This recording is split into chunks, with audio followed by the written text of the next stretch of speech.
Hello everyone, কেমন আছো তোমরা সবাই? আশা করি খুব ভালো আছো।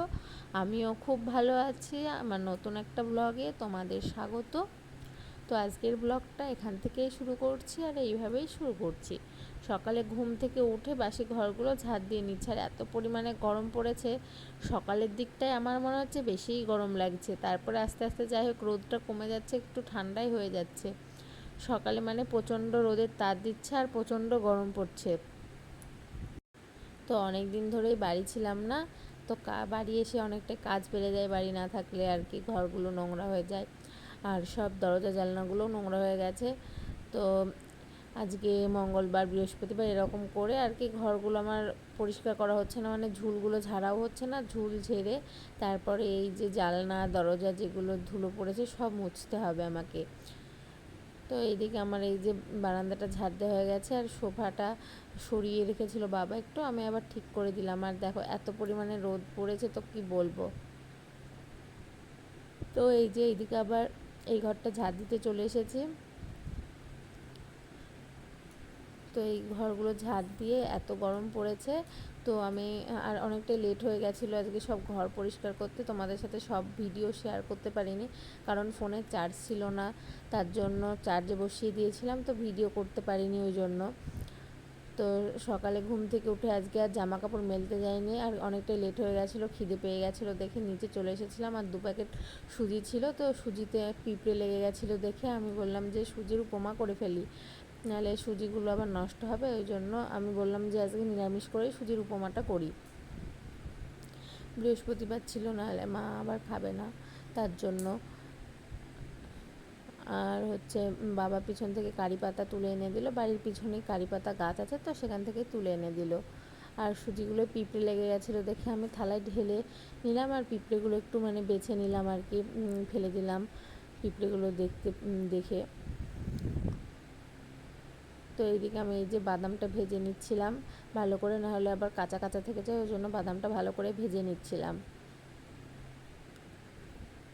তারপরে তেলে একটু সর্ষে আর কালো না মানে সর্ষে আর কারি পাতা দিয়ে ফোড়ন দিয়ে শুকনো লঙ্কা দিয়ে আমি এই যে বাদাম আর এই সুজিটা ঢেলে সুজির উপমাটা তৈরি করে নিলাম।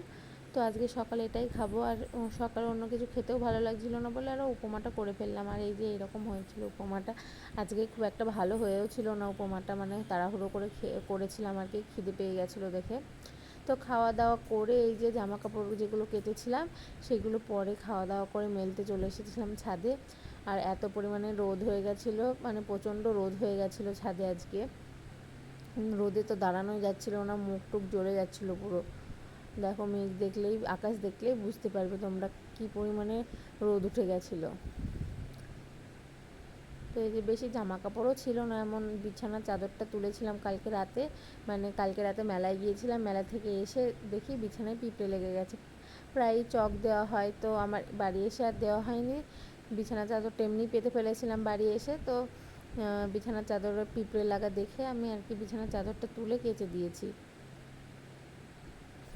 তারপরে কিছু কালকে জামা কাপড় ছিল বিকেলে আর কি, কালকে গুছিয়ে রাখা হয়নি, মেলায় গিয়েছিলাম তো গোছানো হয়নি, তো সেই বিকেলের জামা কাপড়গুলোই আমি তুলে নিচ্ছিলাম। আর মা বলল বৃহস্পতিবার পুজো করে আমি রান্না করে নেবো, তোমাকে আজকে আর করতে হবে না। তার জন্য আমি বলছি জামা কাপড়গুলো গুছিয়ে নিই, তাহলে কাজটা অনেকটাই এগিয়ে যাবে, ওই জন্য জামা কাপড়গুলো আমি গুছিয়ে নিচ্ছিলাম। নাহলে বিকালে গোছাতে গেলে মানে আজকের কালকের দুটো মিলে অনেক প্রচুর হয়ে যাবে জামা কাপড়, তার জন্য সব গুছিয়ে নিচ্ছিলাম। আর যেহেতু বাবার বাড়ি গিয়েছিলাম সব অনেক জামা কাপড় ছিল বাইরে, তো সেইগুলো গুছিয়ে রেখে দিচ্ছিলাম। আর তোমাদের সাথে একটা কথা শেয়ার করি, কিছু কিছু মানুষ এমন আছে না, নিজের প্রশংসায় আত্মহারা। এটা কাউকে উদ্দেশ্য করে আমি বলছি না, আমি মনে হলো তাই আজকে তোমাদের সাথে শেয়ার করলাম। মানে তার খারাপ কিছু হলেও সেটা তার ভালো হয়, তার চেহারা হয়, মানে অন্য কোনো কিছু, মানে সব কিছুই তার যদি কোনো কিছু খারাপ হয় সে তাও মানে তার প্রশংসায় সে বাঁচে না। কেন আমি বুঝতে পারি না, নিজেকে নিয়ে মানুষের এত প্রশংসা আসে কোথা থেকে। তার খারাপটাকেও সে মানে চোখে দেখতে পায় না, তার কত খারাপ গুণ আছে কিন্তু তার চোখে পড়ে না, লোকের কিছু খারাপ গুণগুলোই তার চোখে পড়ে। তো যাই হোক, তোমাদের সাথে এই যে কথাটা বলতে বলতে আমার জামা কাপড়গুলো গোছানো হয়ে গেল, আর মা আর মা এই যে আমসত্ত্ব দিয়েছিল, তো এগুলো রোদে মেলে দিয়েছে। আর বিকেলে একটু বাজারে গিয়েছিলাম আর এই যে পেস্ট্রিটা খেয়েছিলাম। তো আজকের ভিডিওটা এতটাই ছিল, ভালো লাগলে লাইক কমেন্ট শেয়ার করে দিও।